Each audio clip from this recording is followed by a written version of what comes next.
माझी कन लगना चाहिए आप योगी जी अब दोबारा मुख्यमंत्री पद की शपथ लेना चाहिए। अच्छे अच्छे लग रहे हैं। बहुत खुशी हुआ हमें। बहुत खुशी हुई। खुशी होना चाहिए आपका। हाँ हाँ। और क्या बोलना। आप लगातार टीवी देखे छे और टीवी देख रहे हैं टीवी में योगी जी तभी देखे छे आप। हाँ हाँ देखते हाँ। कल लगो था आपका जवाब देखे छे। खुशी होती है और क्या बोलना।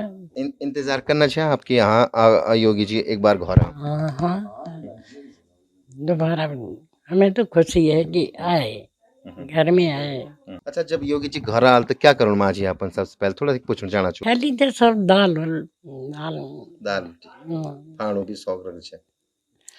फाड़ भी खा लेंगे। इस वक्त रिपब्लिक भारत योगी आदित्यनाथ जी की जन्मभूमि यानी कि यमकेश्वर के छोटे से गांव पंचूर में मौजूद है और हमारे साथ उनके बड़े भाई मानवेंद्र जी इस वक्त मौजूद हैं।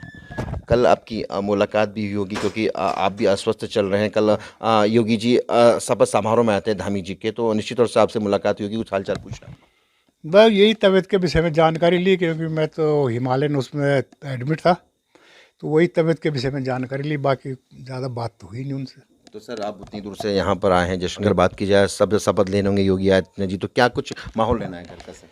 वहाँ भी जश्न का माहौल है यूपी में, और यहाँ भी हमारे गांव में पंचूर में भी वही जश्न का माहौल रहेगा, क्योंकि हम ऋषिकेश में भी साथ ही रहे, मेरे से 2 क्लास पीछे थे। तो बाकी ऐसे कोई पल नहीं, उनका मेन लगाव वही था, पढ़ाई पे ज़्यादा वो था, बाकी फालतू किसी से वो नहीं करते थे। बचपन में स्वभाव की बात की जाए, स्वभाव वही बता दो रहा मैं, मतलब किसी से फालतू वो नहीं करते थे, बिल्कुल बचपन से एकदम दूसरे प्रकृति की वो होती है ना, प्रवृत्ति दूसरी हो जाती है, इस टाइप का उनका पहले से ही लेकिन आज स्वभाव तो है। उत्तर प्रदेश की बात की जाए बुलडोजर बाबा के नाम से वो प्रसिद्ध है, जिस चुनाव में जिस तरह से देखा योगी बाबा और पूरे दिलों में राज करते हैं वो सबके।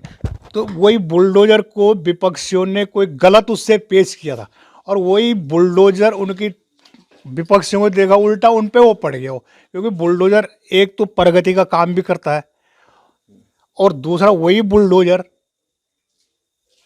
जो माफिया लोग हैं उन पे भी वार कर रहा है। तो गरीब वहाँ की जनता को पूरा मालूम हो चुका था कि ये बुलडोजर हमारे लिए वाकई उपयोगी है। विपक्षियों ने जिस चीज़ को वो गलत वो किया था, वो उन पे भारी पड़ गया विपक्षियों पे। आप पहाड़ में हैं, देहरादून में हैं, योगी आदित्यनाथ जी के 5 साल के कार्यकाल को किस तरह से आप देखते हैं उत्तर प्रदेश की, और आगे क्या उम्मीद करते हैं ये आगे 5 साल योगी के राज में उत्तर प्रदेश कैसा होगा? हम तो 100 में से 99% मार्क्स दे रहे हैं इस टाइम को यूपी के अंदर, और आने वाले 5 साल में हम 100% मार्क्स देना चाहेंगे उनको, और यही अपेक्षा हम यहाँ भी करते हैं कि यहाँ की सरकार धामी जी भी कम से कम उन्हीं के नक्शे कदमों पे चल के यहाँ उत्तराखंड में भी इस टाइप का कुछ वो करे। महज 18 साल की उम्र की अगर बात करें तो योगी आदित्यनाथ जी उत्तराखंड को छोड़ दिया था, गौरनाथ चले गए थे, संन्यास ले लिया था। उस वक्त क्या फील हुआ था? क्योंकि मैं देखता हूँ जैसे हम नीलकंठ महादेव के पास मंदिर में हैं, सामने ऊपर माता भुवनेश्वरी का मंदिर है, और लगातार साधु संतों की जो टोली है यहाँ से मंदिर की तरफ जाती रहती है, और कहा था कि योगी जी भी सन्यासी बन गए। उस वक्त क्या भावनाएं आपके मन में आई थी?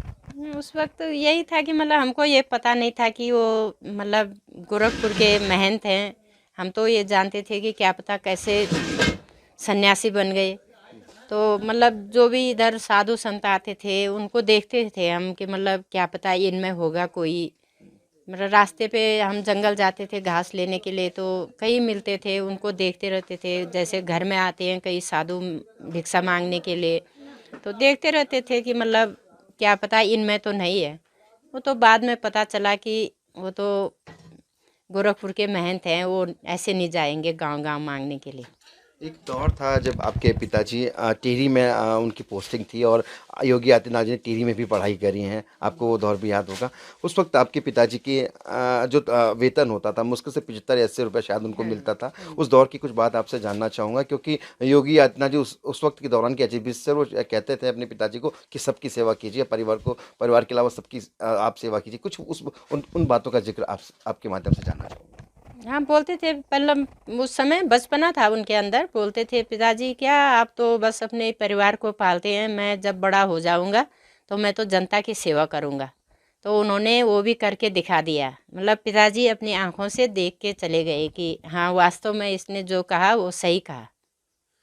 पिताजी को काफ़ी दर्द रहा है पहाड़ का। योगी आदित्यनाथ जी जब भी उत्तराखंड आने का उन्हें मौका मिला, इनकेश्वर विधानसभा में पिछली बार वो घूमे थे, पहाड़ का जो प्लान है वो दर्द हमने महसूस किया है उनकी आंखों में। यहाँ बांदर सूअर का जो आतंक रहता है, खेती जो लगातार चौपट हो रही है, ये क्या कुछ दर्द है उत्तराखंड का, माताओं का, बहनों का, जो आप चाहती हैं कि योगी और धामी मिलकर दूर करें? हम यही चाहते हैं कि मतलब जैसे कि हमारे मायके में घर के आगे थोड़ा सा खेत है, तो वहाँ उनको मतलब ना तो वहाँ एक दाना लहसुन का कमा सकते, ना वो प्याज का कमा सकते, ना वो आलू कमा सकते। जैसे ही वो मक्की बोएंगे उसी को उसी समय बंदर ले जाते हैं वहाँ से बिन बिन के, और आलू लगाएंगे तो वो सब उखाड़ के ले जाएंगे। बड़ी मुश्किल से वो थोड़ा सा प्याज लहसुन भी वो बोलते हैं कि थोड़ा घर का काम आएगा, तो वहाँ मतलब बंदर कुछ रहने नहीं देते। हम ये चाहते हैं कि मतलब सरकार इस पे थोड़ा ध्यान दे, और जो कि मतलब थोड़ा बहुत अपने घर का ये अनाज होता है उसको अपने गांव में हम कमा के खा लें। तो लगता है सरकारें आती हैं जाती हैं, पहाड़ के पलायन को कम करने की बात लगातार कहती हैं, रोजगार गांव-गांव तक पहुंचाने की बात कहती है, लेकिन वो स्थिति अभी आई नहीं कि गांव की माताएं कहें कि हाँ सब कुछ ठीक है, क्योंकि जरा सा वो काम करना शुरू करती है, शाम को 6 बजे के बाद डर लगता है कि अब बाघ आ जाएगा, कभी उन पर अटैक हो जाता है, कभी भालू का अटैक हो जाता है, कभी बच्चों पे हो जाता है, लंबे लंबे पेड़ों पर चढ़ती हैं, बरसातों के दिनों में फिसल जाती है, गिर जाती है, तो दर्द तो बहुत है पहाड़ों का। हाँ जी, दर्द बहुत है, क्योंकि मतलब ये है कि गाय बच्ची भी पालनी पड़ती है। अगर गाय बच्ची नहीं पालेंगे तो दूध कहाँ से खाएंगे ये लोग। तो जंगल जाना पड़ता है, पेड़ों से में चढ़ना पड़ता है, वहाँ से पत्ती काट के लाना पड़ता है। अगर मतलब थोड़ी बहुत भी सरकार थोड़ी मदद करे इसमें, तो मतलब घर का दूध मिले सबको। और हम तो यही बोलते हैं कि मतलब अगर सरकार थोड़ा पहाड़ों के मतलब हम तो ये बोलते हैं कि सबसे यमकेश्वर ब्लॉक है, सबसे पिछड़ा ब्लॉक है। यमकेश्वर ब्लॉक की तरफ मतलब सरकार को पूरा ध्यान देना चाहिए। यहाँ तो मतलब बोलने के लिए तो हर नेता बोल देते हैं, पर काम कोई नहीं कर रहा है। यमकेश्वर ब्लॉक में हम देख रहे हैं, मतलब ज़्यादा तो हम नहीं जानते, पर 5-10 साल से तो हम भी मतलब हर नेता के पीछे बोल के आ रहे हैं कि मतलब थोड़ा यमकेश्वर ब्लॉक की तरफ ध्यान दो। यहाँ मतलब खेती भी अच्छी होती है, मंडुआ होता है, सामा होता है, दाल होती है, कुलथ की दाल होती है, ये काली दाल होती है, अदरक होता है, पर करना क्या है उसका मतलब कुछ मतलब आगे वो नहीं हो पाता। फिर जैसे अदरक इस समय अदरक निकाला है लोगों ने, तो सब घर में सड़ रहा है वो, उसकी बिक्री कहाँ करेंगे वो लोग, मार्केट भी नहीं है। अगर मतलब ये लोग ये चाहते हैं कि थोड़ा अदरक बेचें हम, हल्दी बेचें हम, तो उससे मतलब हम घर में अपना मतलब परिवार के लिए दाल चावल खरीद के ले आएंगे या और चीज़ सामान ले आएंगे, तो वो अदरक भी सबका घर में पड़ा है। मतलब हम ये चाहते हैं कि मतलब थोड़ा सरकार इसके ऊपर भी ध्यान दे, और यहाँ ये लालटिना घास होता है, तो इस पे भी थोड़ा ध्यान देना चाहिए सरकार को। तो जब घास होती है तो खाने का सामान उग ही नहीं पाता होगा। उसके अंदर तो जो घास भी होगा, ये पेड़ होंगे, ये घास पत्ती मतलब गाय भैंस के काम आता है, तो उसके अंदर घुसेगा कैसे आदमी? उसके अंदर आदमी जा नहीं सकता, वो सारे फाड़ देंगे आदमी को। और उसका तो जहर भी इतना लगता है कि उसके अंदर घुस जाएगा कोई तो बीमार पड़ जाएगा, बहुत गर्म होता है वो। या ये कोरोना काल में राशन बांटना, हॉस्पिटल में उनको सारे मतलब जो बीमार थे, कोरोना के पेशेंट थे, उनको देखना, मतलब हॉस्पिटल में सब डॉक्टरों को उनकी सलाह लेना कि मतलब आप देख रहे हो इनको कि नहीं देख रहे हो, उनकी रिपोर्ट मतलब उनके पास जाती रहती थी।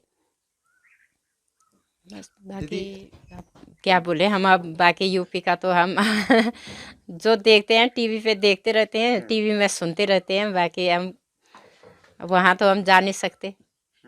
योगी आदित्यनाथ जी से काफ़ी समय हो गया कि आपने बात नहीं, क्योंकि आखिरी समय कब बातचीत हुई थी आपकी? क्योंकि मुझे अच्छी तरह से मालूम है, उस वक्त मैं यहाँ फूलचट्टी पर भी मौजूद था जब आपके पिताजी ने संसार को अलविदा कहा था। योगी जी ने कहा था कि माँ मैं आपसे मिलने ज़रूर आऊँगा। इस वक्त कोरोना काल चला, लेकिन तब से लेकर अब तक समय के चक्र ऐसा चला कि वो आ नहीं पाए। क्या कुछ अपील होगी महाराज जी से आपकी, क्योंकि अब महाराज जी कहती हैं योगी जी को? तो यही बोलते हैं कि शपथ ग्रहण लेने के बाद वो एक बार मम्मी को मिलने ज़रूर आए, तो उस समय जब वहाँ आएंगे तो हम भी जाएंगे वहाँ मिलने के लिए। अच्छा दीदी, मुझे अच्छी तरह से मालूम है, चाहे ठांगर की बात हो, चाहे विथानी की बात हो, एक दौर था 2.5-3 साल के योगी जी हुआ करते थे। उस वक्त तो अजीब रिश्ते थे, आपके छोटे लाडले भाई थे। आप स्कूल जाती थी, वो आपके पीछे पीछे आते थे, क्योंकि हर बच्चा उस वक्त छोटे थे। क्या कुछ कुछ बचपन की यादें जो आप रिपब्लिक भारत के दर्शकों के साथ साझा करना चाहेंगी? कुछ वो अनमोल यादें, अनमोल वो पल आज इस खुशी के मौके पर, क्योंकि शपथ ले रहे हैं योगी आदित्यनाथ जी उत्तर प्रदेश में दोबारा से। पहले बचपन की याद रहती कहाँ है, पर कुछ बातें होती है कि जो मतलब थोड़ी बहुत याद होगी हमको। सब मतलब मम्मी घास लेने चली जाती थी, खेतों में काम करने जाती थी, तो हम ही रहते थे भाइयों के साथ में। तो सब साथ में खेलते थे बैठ के, मतलब जैसे गांव में गुड्डा गुड्डी का खेल होता था, ऐसे भी खेलते थे हम। एक साइड मतलब बैठाते थे कि एक साइड लड़के वाले बैठो, एक साइड लड़की वाली बैठो, ऐसे करके मतलब किसी भाई को दूल्हा बनाते थे, किसी को दुल्हन बनाते थे। घर में मतलब ऐसे कभी पपीता की सब्जी बनाते थे कि यही खाना है, मतलब बच्चों का छोटा मतलब बचपना होता है ना, तो कुछ मतलब ऐसे खेल खेलते रहते थे।